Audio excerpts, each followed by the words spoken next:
Hello everyone, I'm Zubair Slim, your tutor for financial reporting. Guys, अभी हम लोग एक क्वेश्चन को डिस्कस करेंगे and we are going to debrief this question. I'll explain each and everything जो कि हल्की सी भी प्रॉब्लम क्रिएट कर सकती है for you guys. So let's understand and then फिर हम उसको देखते हैं कि फिर सॉल्व कैसे कर रहे हैं. So it is an autumn 2019 Sunday limited question from statement of cash flows and the method is direct method. हम लोग डायरेक्ट मेथड को फोकस कर रहे हैं and the learning points would be debtors with revenue received in advance जिसे हम contract liability भी कहते हैं समटाइम्स। तो डेटर का अकाउंट आपने प्रिपेयर करना है to calculate cash received from customers. हमें पता है हमें डेटर का अकाउंट बनाना पड़ता है, बट द प्रॉब्लम इज कि डेटर के अकाउंट में अब एक रेवेन्यू रिसीव्ड इन एडवांस की लायबिलिटी भी आ गई है। सर देखें, मुझे कस्टमर से जो जो मिल रहा है मुझे वो रिक्वायर्ड है, तो वो चाहे वो एडवांस में मुझे पे कर दे। ऑल्दो मेरी अकाउंटिंग कहती है कि this is not revenue, this is revenue received in advance, liability है मेरी। बट द पॉइंट इज कि कैश तो रिसीव हुआ है, और अगर कैश रिसीव हुआ है तो ये कैश रिसीव फ्रॉम कस्टमर्स में आना चाहिए। सर अब आप सोच रहे होंगे कैश रिसीव फ्रॉम कस्टमर्स में क्या करने आएगा। सर हमें पता है कि डायरेक्ट मेथड में हमें तीन कैश फ्लोज रिक्वायर्ड होते हैं। पहला, कैश रिसीव फ्रॉम कस्टमर्स, तो सर ये भी तो कस्टमर से आया। तो जो भी कस्टमर से रिसीव हो, एडवांस में हो या एरियर्स में हो, बाद में हो, कैश रिसीव्ड फ्रॉम कस्टमर हमेशा आपने कैलकुलेट करना है और लिखना है। अब ऐसे में अगर उसने एडवांस में पे कर दिया हो तो हम इसको बोलते हैं revenue received in advance, which is deferred income, future की इनकम, और आजकल हम इसे कॉन्ट्रैक्ट लायबिलिटी बोलते हैं। कॉन्ट्रैक्ट लायबिलिटी हम इसे बोलते हैं, नया स्टैंडर्ड है हमारा एक आईएफआरएस 15। आईएफआरएस 15 में हम रेवेन्यू रिसीव्ड इन एडवांस को आजकल कॉन्ट्रैक्ट लायबिलिटी बोल रहे हैं। अब पहले ये एफआर 1 का पार्ट हुआ करता था। आजकल ये आईएफआरएस जो 15 है, ये एफआर 1 में नहीं है, एफआर 2 में चला गया। So he can use a word contract liability या रेवेन्यू रिसीव्ड इन एडवांस। अब आप लोगों ने करना क्या है, you have to prepare debtor account in order to calculate cash receive from customers. तो फिर हमें करना ये पड़ेगा कि हमें डेटर्स अकाउंट में इनके बैलेंसेस भी लाने पड़ेंगे। If we have contract liability का बैलेंस, तो हमें डेटर्स के अकाउंट में इनके बैलेंस भी लाने पड़ेंगे, ताकि हमें total cash receive from customers आ जाए। It's just like expenses. देखें, एक्सपेंसेस में भी तो प्री पेमेंट के बैलेंसेस भी होते हैं, क्रूअल के भी होते हैं। In the same way debtor के अकाउंट में भी ये दोनों चीजें आ गई हैं। तो डेटर का ओपनिंग बैलेंस आएगा डेबिट साइड पे, हमें पता है, और क्लोजिंग बैलेंस आएगा कैरी डाउन इस साइड पे। सो this is debtors balance, this is debtors balance, और ये भी डेटर का क्लोजिंग बैलेंस है, कैरी डाउन बैलेंस है, ये हमें ऑलरेडी पता है। हम क्या करते हैं, जितनी भी सेल्स होती हैं, कैश सेल्स, क्रेडिट सेल्स, जो भी सेल्स हैं, वो हम सारी की सारी इधर ले आएंगे। अब ये बात हमें ऑलरेडी पता है, ले जी, इनकम स्टेटमेंट से मिल जाती है हमें सेल्स। तो अब एक्स्ट्रा क्या है, व्हाट इज एक्स्ट्रा? एक्स्ट्रा है कि हमें यहाँ पे ब्रॉड डाउन बैलेंस लिखना पड़ेगा। किसका ब्रॉड डाउन बैलेंस लिखना पड़ेगा? यू आर राइट, हमें कॉन्ट्रैक्ट लायबिलिटी का बैलेंस लिखना पड़ेगा। Revenue receive in advance liability है, तो कॉन्ट्रैक्ट लायबिलिटी का ओपनिंग बैलेंस इस साइड पे आएगा, and closing balance of contract liability इस साइड पे आएगा। तो सर ये भी एक्स्ट्रा ऐड करेंगे आप, और फिर finally you will get cash received from customers. तो ये आपके पास आ जाएगा कैश रिसीव्ड फ्रॉम कस्टमर्स, और ये डायरेक्ट मेथड में ऑपरेटिंग एक्टिविटीज में फर्स्ट लाइन आइटम है आपका। Fair enough. So what is next? This is cash receive from customer. Okay, second problem क्या होता है जी, कैश रिसीव फ्रॉम कस्टमर्स आने के बाद अगला प्रॉब्लम होता है कि we need to calculate cash paid to suppliers. Cash paid to supplier में एज सच कोई प्रॉब्लम नहीं है इस क्वेश्चन में, लेकिन हमें पता है, मैं क्योंकि डीब्रीफ कर रहा हूं, हमें पता है कि हमें इसके लिए क्रेडिटर्स अकाउंट बनाना पड़ता है। तो मैं I am going to prepare a creditors account for you guys, ताकि आप लोग इसको रिवाइज कर सके। So how to prepare suppliers account, creditors account? तो ये क्रेडिटर्स अकाउंट है। ये क्रेडिटर्स सारे के सारे सप्लायर्स के साथ प्रिपेयर हो रहा है, सारे के सारे सप्लायर्स के साथ। Fair enough. तो क्रेडिटर्स में आपके पास ब्रॉड डाउन बैलेंस आएगा, क्लोजिंग बैलेंस आएगा, इस साइड पे सारी परचेजेस आ जाएंगी, परचेजेस आ जाएंगी, एंड यहाँ पे आपके पास कैश पेड आ जाएगा। सर आप बार बार क्यों रिवाइज कराते हैं, हर क्वेश्चन में क्यों रिवाइज करते हैं बच्चों? एज ए स्टूडेंट आपके एंड पे प्रॉब्लम है, कुछ लोगों को चीजें याद नहीं रहती, तो मैं क्वेश्चन को शुरू कराने से पहले बार बार रिवाइज इसलिए करा रहा हूँ कि कुछ क्वेश्चंस मेरे साथ करने के बाद आप लोगों के लिए ये चीजें बड़ी कॉमन हो जाए। सो दैट्स व्हाई मैं हर क्वेश्चन में पहले डीब्रीफ करता हूं कि how we are going to calculate these items. Fair enough. अब मेरे भाइयों, ये परचेजेस आपने कैसे कैलकुलेट करनी है, ये तो गिवन नहीं होती। सर हो सकती है गिवन हो, बिल्कुल हो सकती है सर, एग्जामिनर को आप रोक तो नहीं सकते कि आपको ना दे। सर अगर नहीं गिवन तो हमें क्या करनी पड़ती है ये परचेजेस? हमें कॉस्ट ऑफ सेल से निकालनी पड़ती है। कॉस्ट ऑफ सेल्स का फॉर्मूला क्या होता है? ओपनिंग इन्वेंट्री प्लस ये this is opening inventory, plus क्या करना है हमने? परचेजेस, प्लस प्लस प्लस, बताए ना, बताए। Yes you are right, depreciation, अगर कॉस्ट ऑफ सेल में कोई डेप्रीसिएशन हो तो, और लेस करते हैं हम क्लोजिंग इन्वेंट्री। ये लें सर, यहां से आप परचेजेस फाइंड करेंगे और अल्टीमेटली परचेजेस उधर जाएंगे और क्रेडिटर्स का अकाउंट बनेगा। So that this is interesting. Now, guys, the third thing, cash paid to supplier निकालने के बाद, कैश रिसीव फ्रॉम कस्टमर्स निकालने के बाद हमें चाहिए होते हैं एक्सपेंसेस पेड। अब मैं बहुत सिंपल तरीके से एक्सपेंसेस पेड निकालता हूं, and the expenses paid are, मैं क्या करता हूं, मैं जितने एक्सपेंसेस होते हैं एडमिन और डिस्ट्रीब्यूशन ऑपरेशनल एक्सपेंसेस वो उठाता हूं। मैं कॉस्ट ऑफ सेल नहीं उठाऊंगा, मैं इंटरेस्ट एक्सपेंस नहीं उठाऊंगा, मैं टैक्स एक्सपेंस नहीं उठाऊंगा। I am going to pick only admin distribution operational expenses.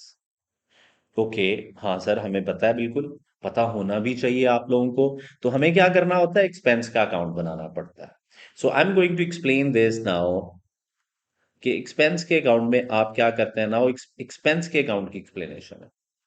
Sir हम एक्सपेंस का अकाउंट बनाते हैं बट आई नीड एक्सपेंसेस। अब एक्सपेंसेस में से मैं सारे नॉन कैश आइटम्स निकाल दूंगा। अगर कोई ऐसा एक कैश आइटम है जैसे पेनल्टी है आपकी लोन से रिलेटेड, तो वो भी निकाल, और जो बाकी बचेंगे उनको मैं टी अकाउंट में लाऊंगा। अब इस क्वेश्चन में इंटरेस्टिंग बात यह है कि डेप्रीसिएशन भी शामिल है एडमिन डिस्ट्रीब्यूशन में, तो आपने माइनस कर देनी है ताकि कैश के एक्सपेंसेस आ सकें। इम्पेयरमेंट लॉस भी शामिल है। अब इम्पेयरमेंट लॉस कैश आइटम है या नॉन कैश आइटम है? तो आंसर है impairment loss to asset, double entry है। इस डबल एंट्री में कहीं पे भी कैश नहीं है, तो जिस एंट्री में कैश नहीं होता वो नॉन कैश आइटम्स होते हैं बच्चों। तो इसका मतलब ये है कि इम्पेयरमेंट लॉस भी लेस हुआ हुआ है, you have to add back. और इस क्वेश्चन में लॉस ऑन डिस्पोजल भी है, तो वो एक्सपेंस बन के ऐड हुआ होगा, so I need to deduct this. तो इन दो कैटेगरीज में या तीन में, admin, selling and distribution, operational expenses में, अगर कोई नॉन कैश आइटम्स शामिल है वो आपने एलिमिनेट करने हैं, and then you have to prepare expense. तो यहाँ पे एलिमिनेट करने के बाद आप लोगों ने एक एक्सपेंस का अकाउंट ओपन करना है। ये एक्सपेंस का अकाउंट है। अब आपने क्या करना है? आपने ब्रॉट डाउन बैलेंस लेने हैं, आपने कैरी डाउन बैलेंस लेने हैं। यहाँ पे प्री पेमेंट्स के सर, प्री पेमेंट्स के साइड पे क्यों आते हैं? एसेट्स हैं, एसेट्स हैं, एसेट्स के बैलेंसेस हैं if there are certain prepayments. Okay sir, then अगर एक्रूवल्स हैं सर, तो एक्रूवल्स इधर आ जाएंगे यार, ये लें, एक्रूवल्स इधर आ जाएंगे। सर अच्छा, अगर क्लोजिंग बैलेंस एक्रूवल का गिवन हो, सर इधर आ जाएगा। एक्सपेंस इनकम स्टेटमेंट में डेबिट होता है, तो सर इनकम स्टेटमेंट में जो एक्सपेंसेस चार्ज्ड है, इनकम स्टेटमेंट चार्ज, वो एक्सपेंस जो ऑलरेडी बुक्ड है वो इधर आ जाएगा। सर ये कैसे आएगा? सर ये अभी तो समझाया है। एडमिन डिस्ट्रीब्यूशन ऑपरेशनल एक्सपेंसेस उठाएं, अगर उसमें डेप्रिसिएशन है तो माइनस कर दें, इम्पेयरमेंट है तो खत्म कर दो, लॉस है तो खत्म करो, और जो बचता है वो लेके आओ, और फिर finally you will get expenses paid. यहाँ पे कैश आ जाएगा। तो ये एक्सपेंसेस पेड है बच्चों। अब अगर एक्सपेंसेस पेड इतने ही आ रहे हैं तो अब करना क्या है, करना क्या है, करना क्या है? बोल नहीं रहे तुम लोग। सर आई होप कि आप लोगों को ये बात समझ आई है। So let's apply this knowledge. सिर्फ पहले तीन लर्निंग पॉइंट्स कि कैश रिसीव फ्रॉम कस्टमर कैसे आएगा, कैश पेड टू सप्लायर कैसे आएगा, एक्सपेंसेस पेड कैसे आएंगी, इसको अप्लाई करते हैं हमारे पास पेपर के एग्जाम में which is Sunday limited from autumn 2019 and the method is direct method, तो ये तीन हमें डायरेक्ट मेथड में ही अकाउंट चाहिए होते हैं। ओके, अब मेरे भाइयों जरा वापस क्वेश्चन पे चलते हैं और इन तीनों चीजों को अप्लाई करके तसल्ली से जरा सॉल्व करके वापस आते हैं। Okay sir, answer would be थोड़ा सा डिफरेंट। वो लोग क्या करते हैं, वो लोग सप्लायर और एक्सपेंसेस इकट्ठे बना लेते हैं, वो जान छुड़वाते हैं। भाई हमें पता है जब डिफरेंट लाइंस हैं तो हम डिफरेंट लाइंस को यूज करेंगे। और लेट्स सॉल्व दिस क्वेश्चन। अब मैं क्या करने लगा हूं, मैं सर डेटर्स का अकाउंट बनाने लगा हूं। सबसे पहले जो मैं अकाउंट बनाऊंगा वो डेटर्स अकाउंट है, तो मैंने क्या किया, मैंने डेटर्स अकाउंट बना लिया। तो दिस इज डेटर्स अकाउंट, ये आपका डेटर्स अकाउंट आ गया। ये ले, डेटर अकाउंट पहले कंप्लीट कर लेते हैं ताकि प्रॉब्लम्स खत्म हो। सर ओपनिंग क्लोजिंग बैलेंसेस देखते हैं। सर अगर आप ओपनिंग क्लोजिंग बैलेंस देखेंगे तो you will get trade receivables. Trade receivables के ये बैलेंसेस हैं ओपनिंग क्लोजिंग। सर इसी तरह एक कॉन्ट्रैक्ट लायबिलिटी या रेवेन्यू रिसीव्ड इन एडवांस है, अब ये भी कस्टमर से रिलेटेड है इसलिए ये भी इधर ही आ जाएगा। ओके सर, लिख के दिखाएं जरा प्लीज। डेटर का ओपनिंग बैलेंस क्या है, ब्रॉड डाउन बैलेंस या ओपनिंग बैलेंस? सर ये बहुत केयरफुली लिखना है। 2018 इज ओपनिंग, तो 3600 का ओपनिंग बैलेंस है बच्चों। Okay, closing is 3800। ये लें सर, क्लोजिंग 3800 आ गया। सर एक कॉन्ट्रैक्ट लायबिलिटी है, तो लायबिलिटी का अगर बैलेंस आपको यहाँ पे लाना भी पड़ता है तो you will write 40 here and you are going to write 250 here. ये ले sir 250 here. So this is how you are going to write. Okay sir, अब क्या करें सर, सिर्फ सेल्स उठाएं। ये लें सर, ये सेल्स हैं आपकी 29,700। तो डेबिट क्रेडिट हुई हुई है ना सेल्स इनकम स्टेटमेंट में, तो वैसे भी डेटर टू सेल्स एंट्री होती है, तो ये डेबिट साइड पे लिख लेंगे आप। लें जी, डेटर टू सेल्स। सर कितनी अमाउंट है, 29,700, दैट्स इट। जी बिल्कुल जी, दैट्स इट। डेट अकाउंट तो बहुत ही सिंपल अकाउंट है जो कि बहुत इजीली बन जाता है। Sir what is balancing amount? Sir तो बैलेंसिंग अमाउंट बताएं ना आप जरा। सर कैश रिसीव्ड इस साइड पे आ जाएगा। कितना कैश रिसीव्ड आ रहा है मेरे बच्चों? You are right, cash received is balancing amount. और ये जो कैश रिसीव्ड बैलेंसिंग अमाउंट है, ये अमाउंट आ रही है जी 29,710। सो दिस इज बैलेंसिंग अमाउंट, और ये जाना है ऑपरेटिंग एक्टिविटीज में कैश रिसीव फ्रॉम कस्टमर्स के नाम से। फेयर इनफ, बिल्कुल जी। सर आगे सर, सर जरा क्रेडिटर्स अकाउंट बनाएं। सर आसान तरीन अकाउंट है। क्रेडिटर्स अकाउंट आपको चाहिए, क्रेडिटर्स अकाउंट बना देते हैं सर, कोई प्रॉब्लम है ही नहीं। तो ये लें सर, ये मैंने क्रेडिटर्स अकाउंट ओपन किया to calculate payment to suppliers. Sir जरा प्लीज बनाएं बनाएं।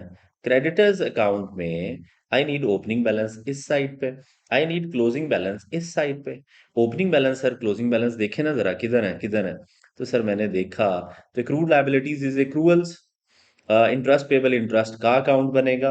Current maturity long term loan loan है, प्रोविजंस फॉर टैक्सेशन टैक्स का अकाउंट है। Where is trade payables? Here is trade payables, here is trade payable.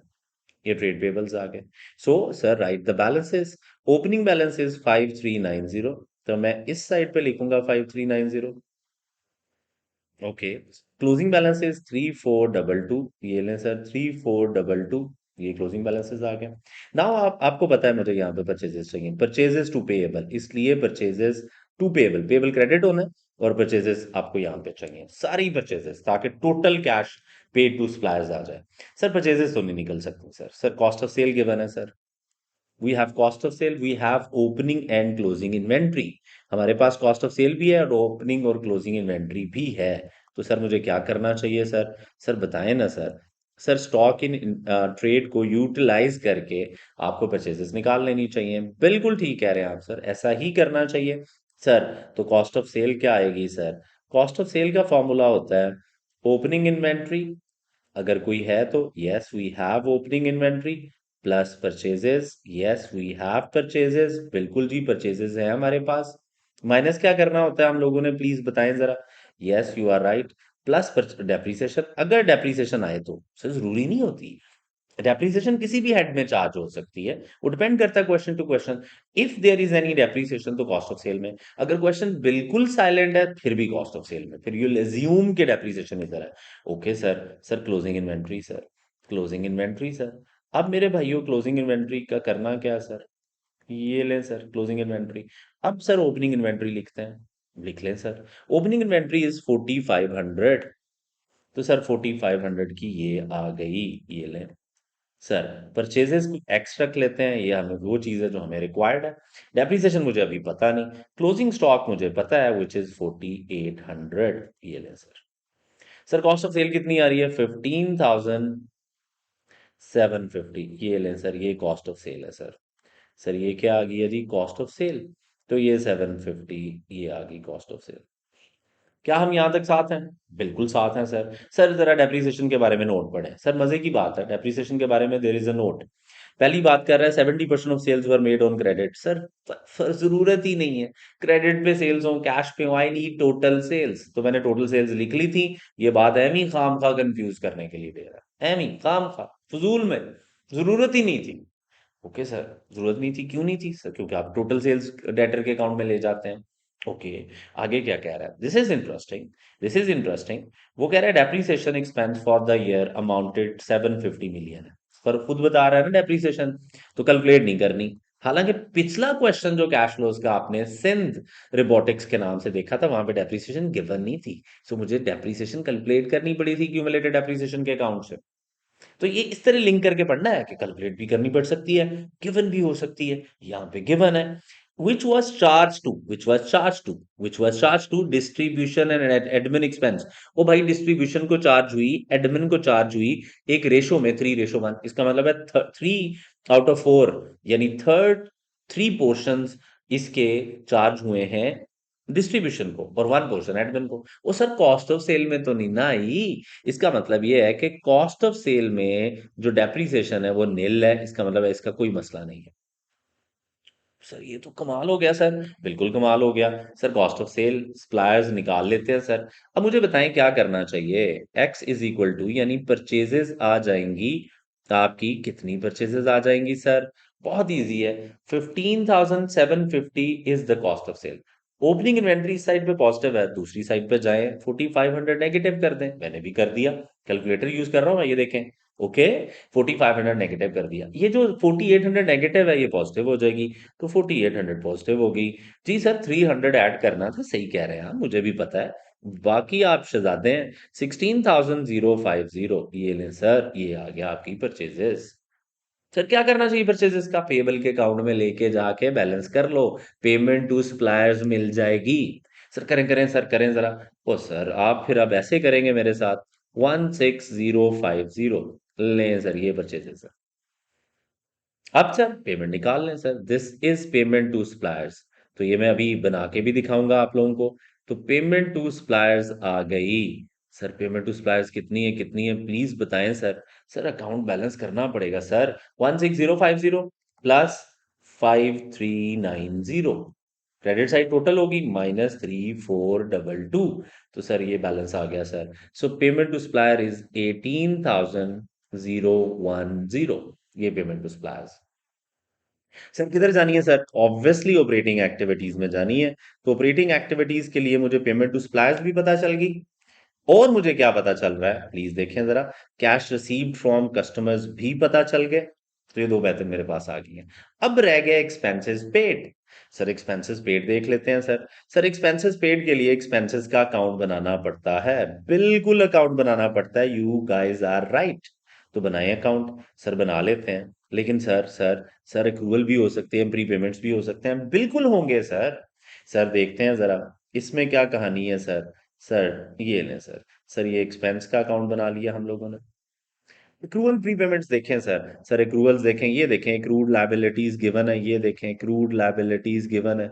ये है accrued liabilities, ये वाले balances 310 and 180। Okay 180 is opening, देख लेते हैं, कंफर्म कर लेते हैं। Yes closing is 310। तो एक्रूवल्स का ओपनिंग किधर आएगा? एक्रूवल्स का ओपनिंग किधर आएगा सर? इंटरेस्ट पेबल क्यों नहीं लिख रहे सर? इंटरेस्ट पेबल इंटरेस्ट के अकाउंट में जाएगा सर, वहां से इंटरेस्ट पेड निकालेंगे सर।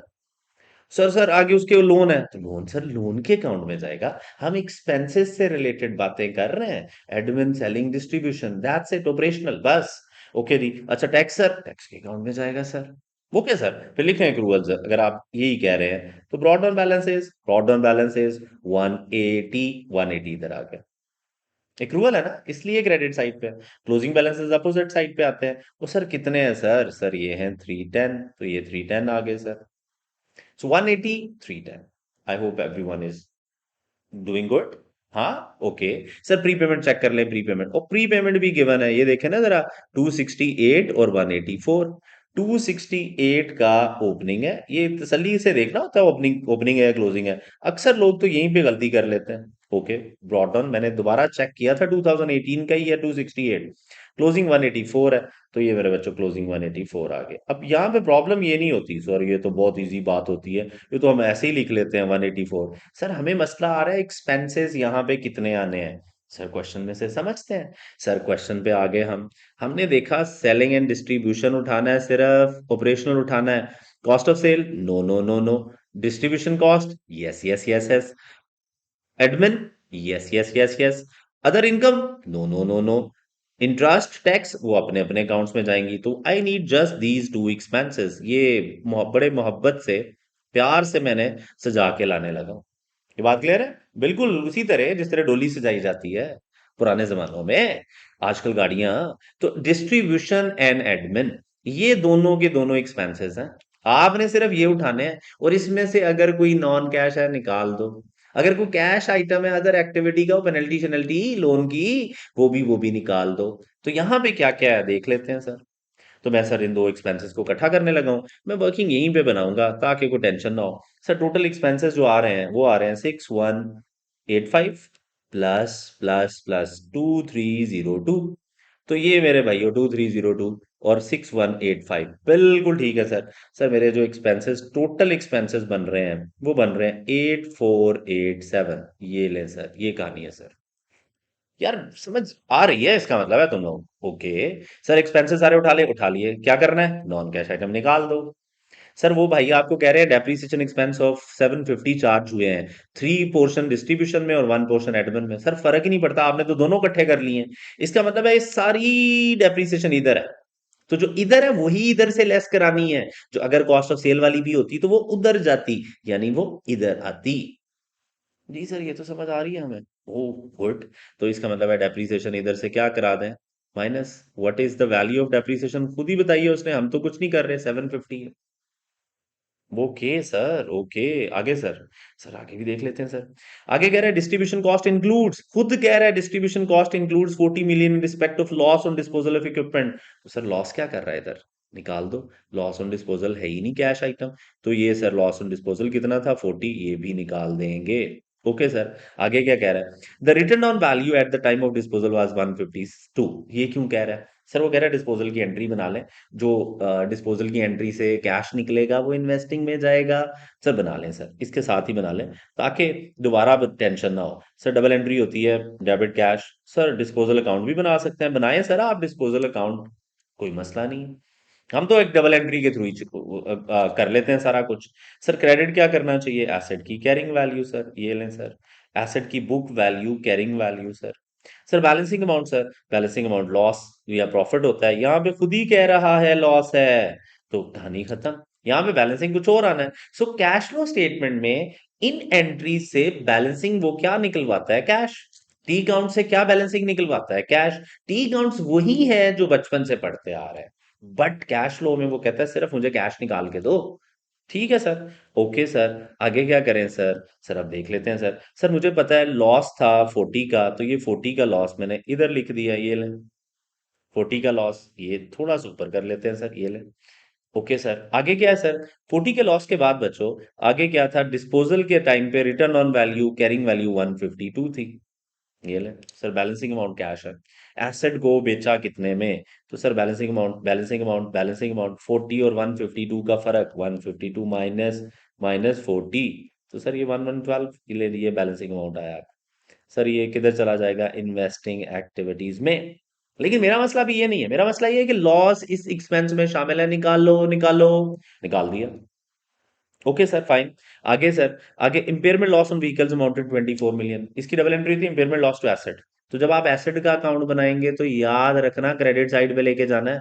तो इसकी मैं एंट्री इधर बना देता हूँ, ताकि जब एसेट का अकाउंट बनवाऊं मैं, तो आप लोगों को बिल्कुल टेंशन ना हो।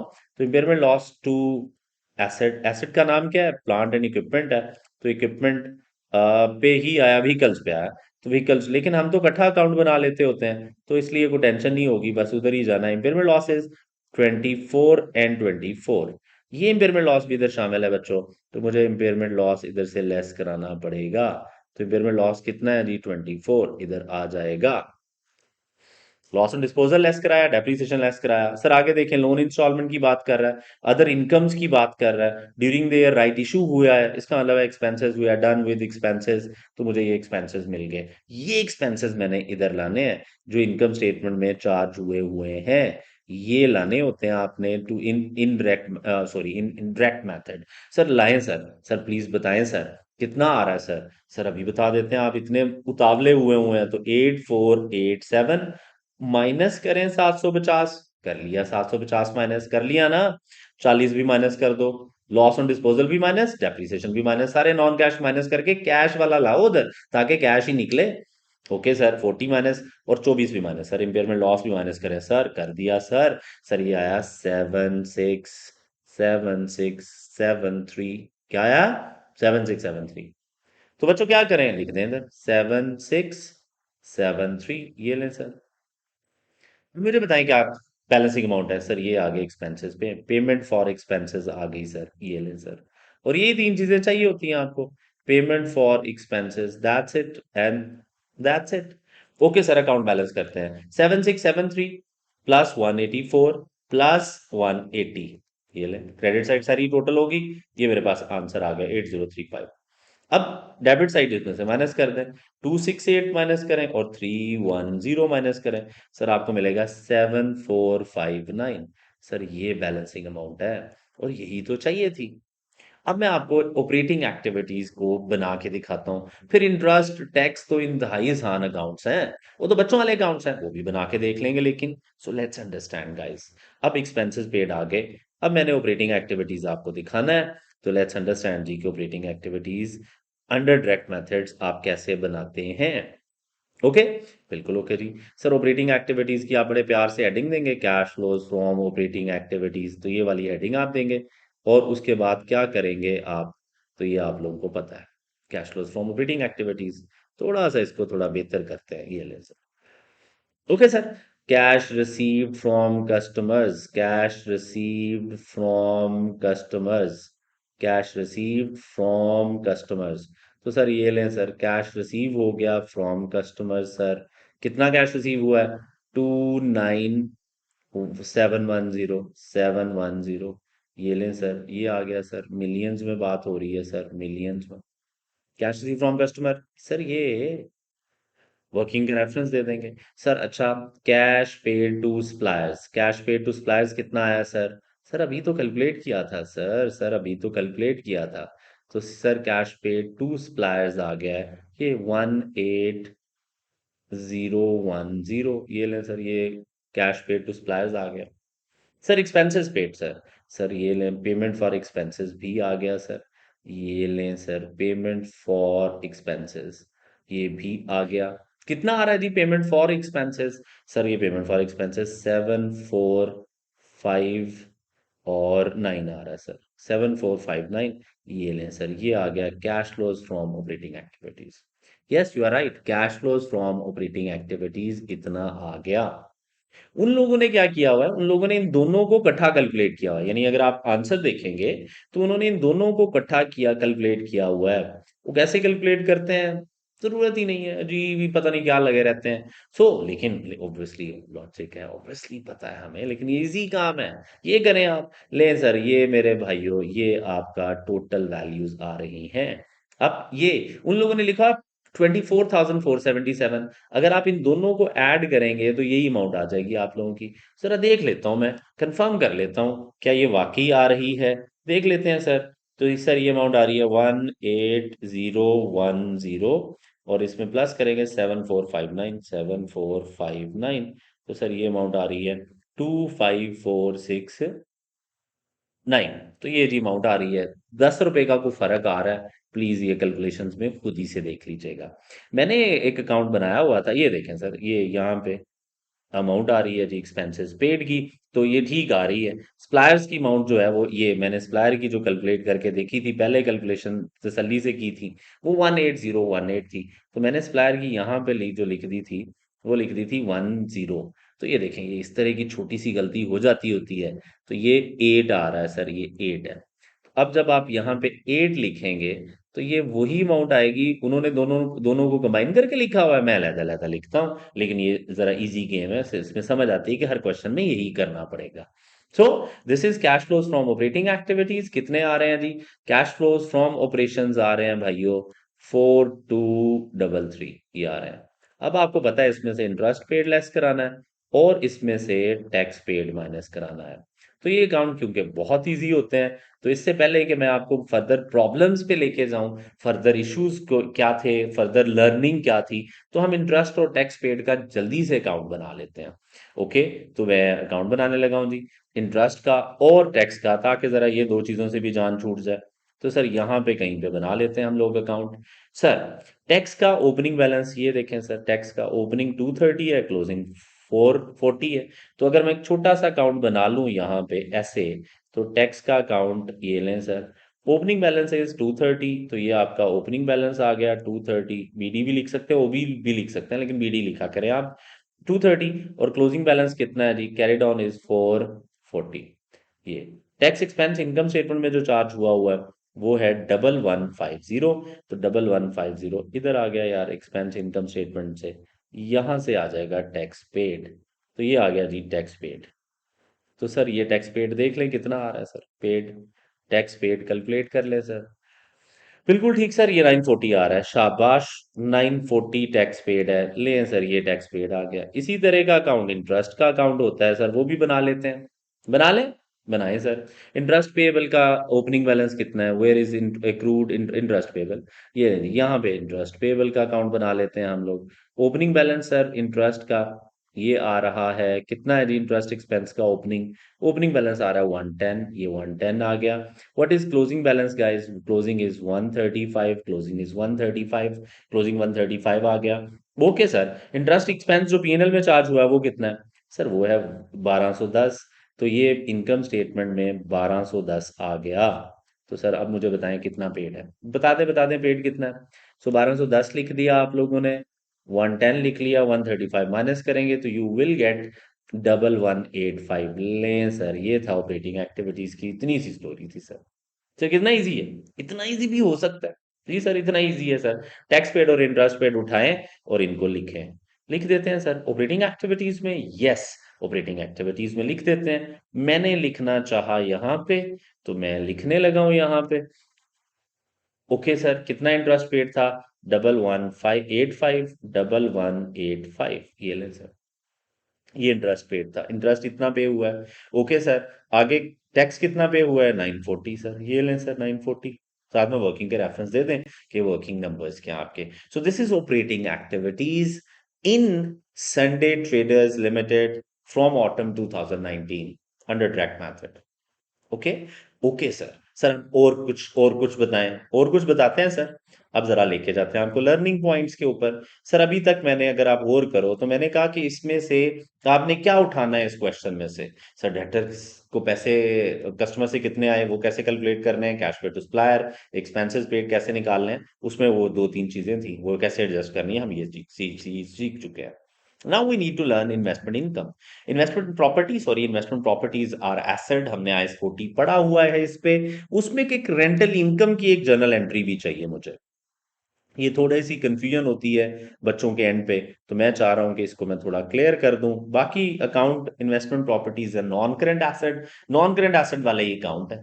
सर क्या नॉन करेंट एसेट वाला अकाउंट है? सर बनवाएं सर, ऐसे ना करें सर, अकाउंट बनवाएं। ओके बच्चों, बना लेते हैं general account sir. Investment property का नॉन करेंट एसेट वाला अकाउंट है।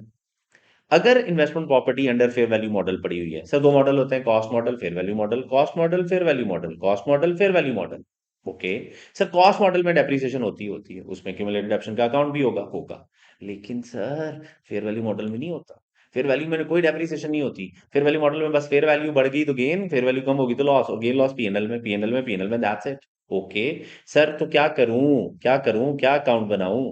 तो सर इन्वेस्टमेंट प्रॉपर्टी का वही अकाउंट बनाए जो एक नॉन करेंट एसेट का अकाउंट है। सर नहीं, कैसा सर अकाउंट है वो? सर बीडी इधर आएगा सर, ले जी कैरी डाउन इधर आएगा सर, क्या हो गया सर आपको? डेप्रिसिएशन अगर फेयर वैल्यू मॉडल है तो नहीं आएगी, कॉस्ट मॉडल है तो यस आएगी, डेप्रिसिएशन क्रेडिट साइड पे आ जाएगी। अच्छा सर अगर फेयर वैल्यू लॉस है, फेयर वैल्यू लॉस एसेट को कम करेगा, तो ये फेयर वैल्यू लॉस मतलब asset during the year loss create किया है, पुरानी फेयर वैल्यू से इस दफा फेयर वैल्यू कम हो गई है। ओके सर, अगर कोई डिस्पोजल आ गया तो क्रेडिट पे आएगा। डिस्पोजल की कैरिंग वैल्यू आनी है, कैरिंग वैल्यू कैश प्रोसीड्स लिख देते हैं आप गलती से। यस, ये कॉमन गलती है कि कितने का बिका वो अकाउंट में आता है। ओ भाई, कितने का बिका अकाउंट में नहीं आना, वो तो डेबिट कैश है। एसेट की कैरिंग वैल्यू क्रेडिट हो रही है, वो इधर आनी है। ओके सर, आगे सर कुछ हो इसके अलावा एडेप्शन अगर कॉस्ट मॉडल हो तो आनी है। सर आगे जी फेयर वैल्यू गेन्स इधर आ जाएंगे सर, अगर ड्यूरिंग द ईयर गेन्स है, और अल्टीमेटली यहाँ पे कैश एडिशंस आ जाएंगे। ये भी हो सकता है आपने उधार पे खरीदी हो, अगर उधार पे खरीदी हो तो क्रेडिट एडिशंस भी इधर आ जाएंगे। एडिशंस मतलब जो एसेट्स इस साल खरीदे हैं, क्रेडिट एक्विजिशंस कह लें, क्रेडिट एडिशंस ये भी इधर आ जाएंगे। तो सर ये काम करना है आप लोगों ने, सर ये काम करना है सर। सर कैश एडिशंस भी इधर आ जाएंगे, अगर क्रेडिट पे हो तो वो भी आ जाएंगे। दैट्स इट, ये काम है सर। सर रेंटल इनकम की क्या स्टोरी है? सर रेंटल इनकम की जो डबल एंट्री होती है वो होती है डेबिट कैश क्रेडिट इनकम। अब मुझे बता भाइयों, इसमें कोई एसेट नहीं है, ये एसेट एक्स्ट्रा इनकम जनरेट कर रही है, दैट्स इट। एसेट कोई नहीं बढ़ता कम होता रेंटल इनकम से। रेंटल इनकम एक्स्ट्रा इनकम है जो आपको मिल जाती है, ऐसे करके मिल जाती है साइड पे। प्रॉपर्टी उतने की है जितने की है, ऐसा नहीं है कि रेंटल इनकम मिलेगी तो प्रॉपर्टी कम हो जाएगी ज्यादा हो जाएगी, प्रॉपर्टी जो पड़ी हुई है वही पड़ी है। तो रेंटल इनकम का एसेट से कोई ताल्लुक नहीं। सर क्यों ताल्लुक नहीं? ओ भाई डबल एंट्री देखो, अकाउंट में जानी है जिस एंट्री में इन्वेस्टमेंट प्रॉपर्टी आएगी। जैसे गेन की एंट्री होगी debit investment property credit gain. अब इन्वेस्टमेंट प्रॉपर्टी डेबिट हो रही है, मैंने कर दी। कैश पे जब खरीदेंगे तो debit investment property credit cash, तो ये देखिए ना, इन्वेस्टमेंट प्रॉपर्टी डेबिट कर दी मैंने। उधार पे खरीदेंगे investment property debit payable credit, तो इन्वेस्टमेंट प्रॉपर्टी मैंने डेबिट साइड पे लिख दी।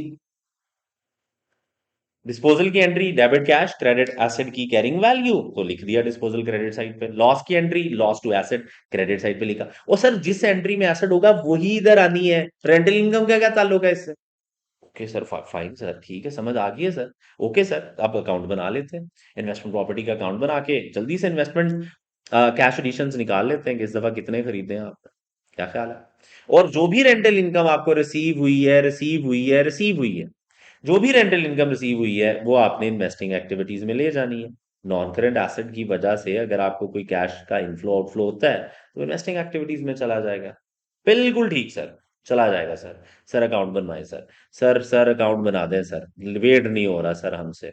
तो सर ना हो वेट तो ठीक है, इन्वेस्टमेंट प्रॉपर्टी का ओपनिंग क्लोजिंग लिख लेते हैं इधर। तो सर ओपनिंग क्लोजिंग इधर से उठा लेते हैं, 11, 20 एंड 1800।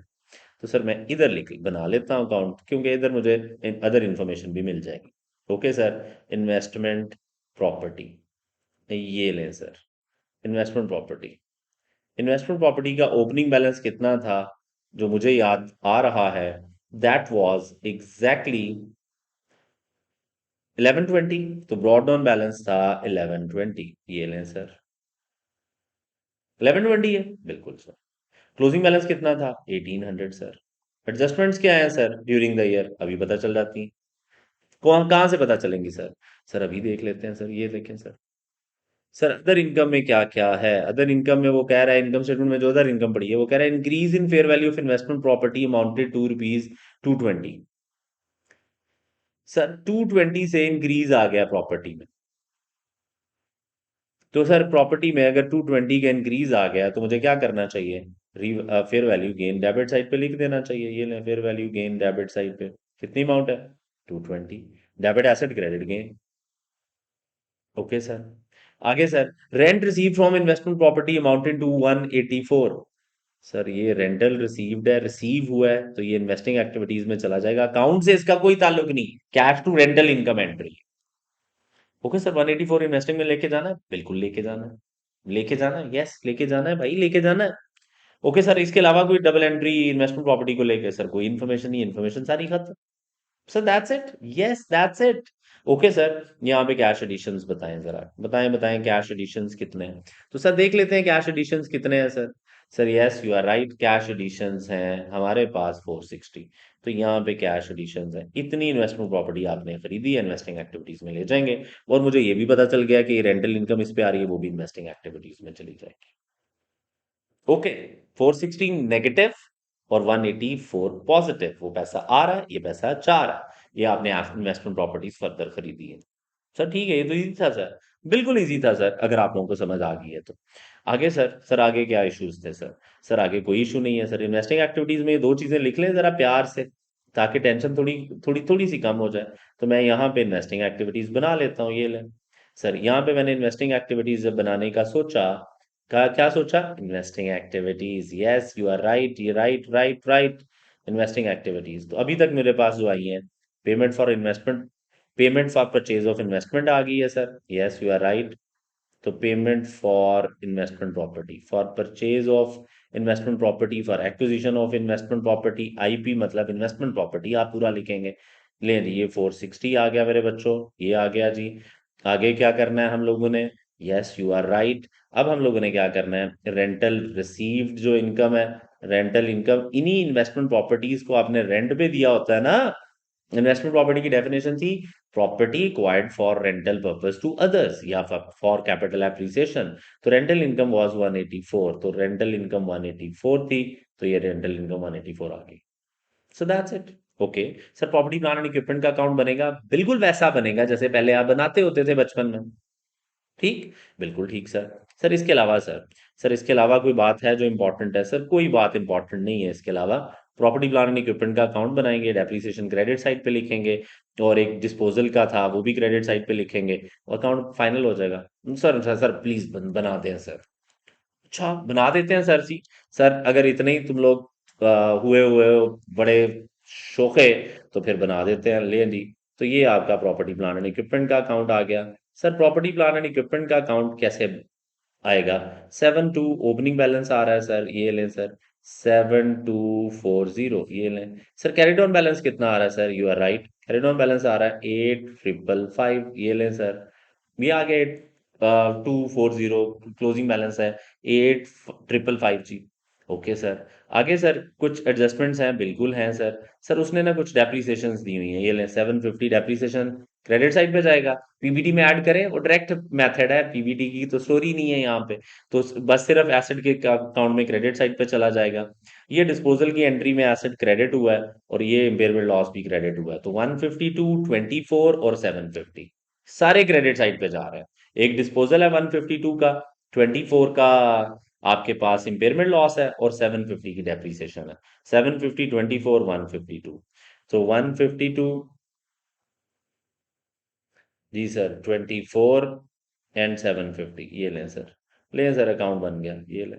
इम्पेयरमेंट लॉस, यहाँ से कैश एडिशंस निकल आएंगी, impairment loss and this is disposal की कैरिंग वैल्यू, ये लें सर। यहाँ पे कैश एडिशंस निकल आएंगे, ये लें।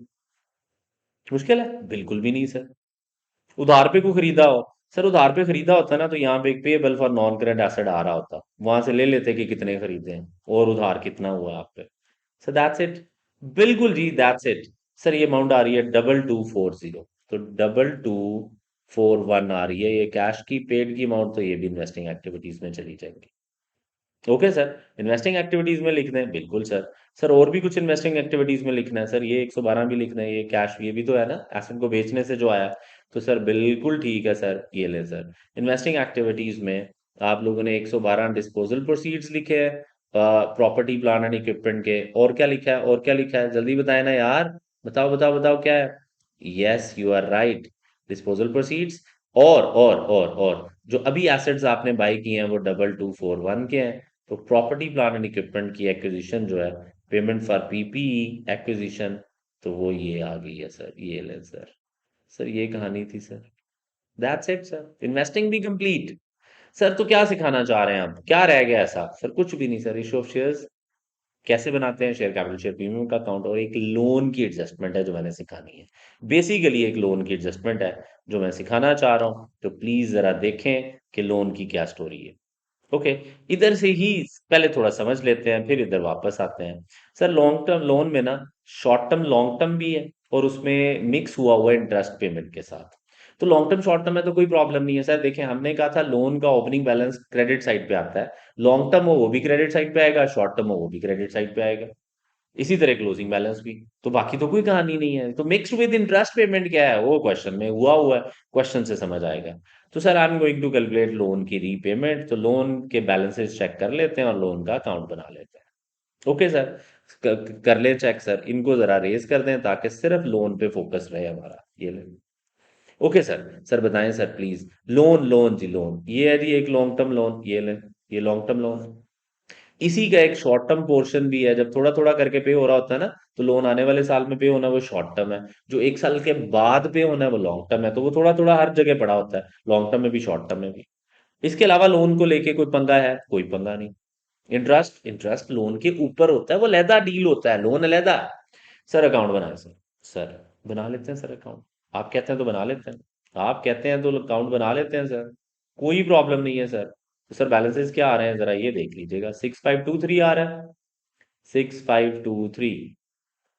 ओके, आगे क्या है सर?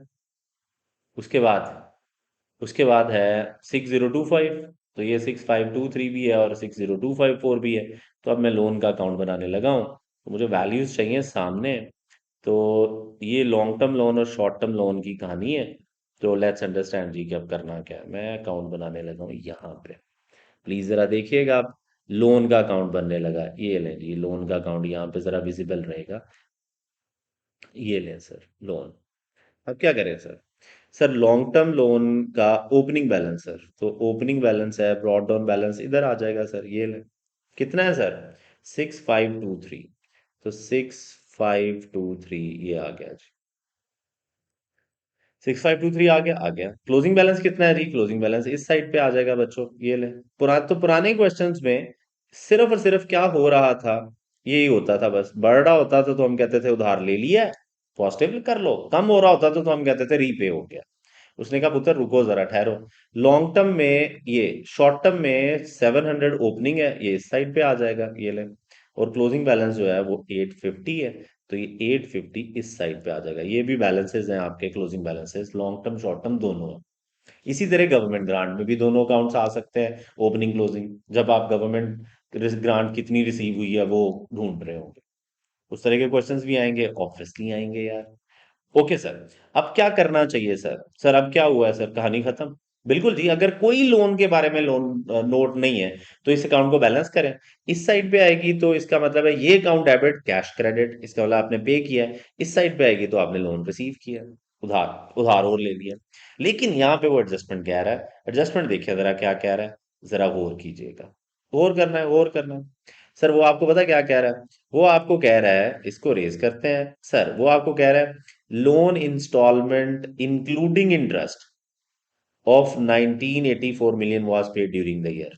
सर अगर आपने 1984 टोटल पे किया है तो उसमें इंटरेस्ट भी है, तो सर उसमें इंटरेस्ट भी है, लोन की पेमेंट भी है, तो लोन की पेमेंट कितनी होगी? 1984 में से इंटरेस्ट माइनस कर दो। सर क्यों करना है? और लिखा हुआ है, उसने उसने कहा मैंने लोन की इंस्टॉलमेंट पे की, उसमें इंटरेस्ट भी शामिल है, इंटरेस्ट लैदा डील होता है, और जो लोन है वो लैदा डील होता है। ओके सर, तो फिर क्या करूं? 1984 में इंटरेस्ट कितना है मुझे कैसे पता चलेगा? ये अच्छा क्वेश्चन है, आपको कैसे पता चलेगा? वो आपने इंटरेस्ट का अकाउंट बनाया हुआ है भाई, इंटरेस्ट का अकाउंट बना के वहां से इंटरेस्ट पेड निकाल के बैठे हुए हैं आप। तो 1984 ये है टोटल पेमेंट, और ये देखें ये इंटरेस्ट आपने अकाउंट बनाया नहीं था, ये वाला इंटरेस्ट का अकाउंट। 1185 इसमें क्या है? 1185, ये देखें इधर भी तो कल लिख लिया था, ये ले, ये इंटरेस्ट शामिल है उसमें।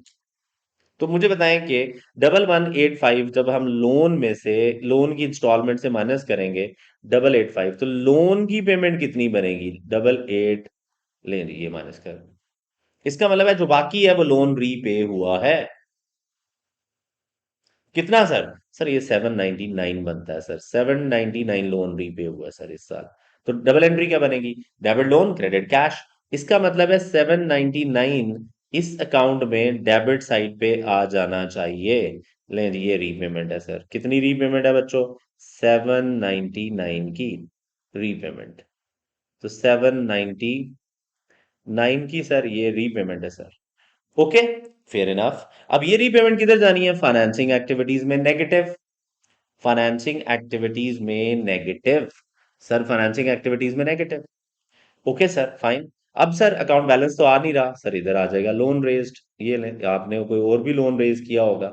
ये लें सर लोन रेज्ड। बैलेंस करें सर। बैलेंसिंग अमाउंट देखें, देखें प्लीज देखें जरा, बैलेंसिंग अमाउंट देखें जरा।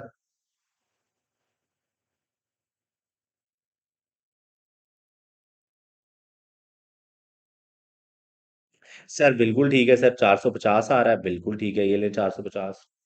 सो 450 लोन रेज किया, तो ये दोनों इन्वेस्टिंग एक्टिविटीज में जाने हैं। तो सॉरी फाइनेंसिंग में, तो मैंने यहाँ पे कहीं बनाया हुआ है। सर पार्ट्स में आप क्यों करा रहे हैं, ताकि जरा समझ अच्छी आए। तो ले ये फाइनेंसिंग एक्टिविटीज आ गई हैं फाइनली। फाइनेंसिंग एक्टिविटीज में लोन रेज जो किया आपने वो था 450। तो लोन रेज्ड इज 450। तो लोन रेज्ड है 450, ये ले। लोन रेज कितना है 450। अच्छा सर आगे क्या है, सर आगे क्या है, लोन रेज हो गया 450, यस। सर रीपेमेंट भी तो थी 799 की, सर वो भी लिख लें सर। रीपेमेंट ऑफ लोन 799, बिल्कुल ठीक है सर। ये आ गया 799, ये आपका लोन की रीपेमेंट आ गई। Okay sir, fair enough sir. ठीक है, समझ आ गई सर। आगे बढ़े सर। सर आखिरी चीज जो मैंने सिखानी है वो इशू ऑफ शेयर्स है। इशू ऑफ शेयर्स इंतहाई आसान है। डिविडेंड पेड आपको पता है कि आपको कहाँ से निकलना है, रिटेन अर्निंग के अकाउंट से। वो भी कैलकुलेट कर लेते हैं, तो ये दो चीजें कैलकुलेट करते हैं और दैट्स इट, कहानी खत्म। ओके सर, कैलकुलेट कर दें सर। चलें जल्दी से सर। सर आप जरा खुद नहीं कैलकुलेट करते, खुद कैलकुलेट कर लेते हैं, तो कर लें जरा। वीडियो को पॉज करें और खुद कैलकुलेट करें, और फिर देखें जरा कि मैं कैसे कर रहा हूँ।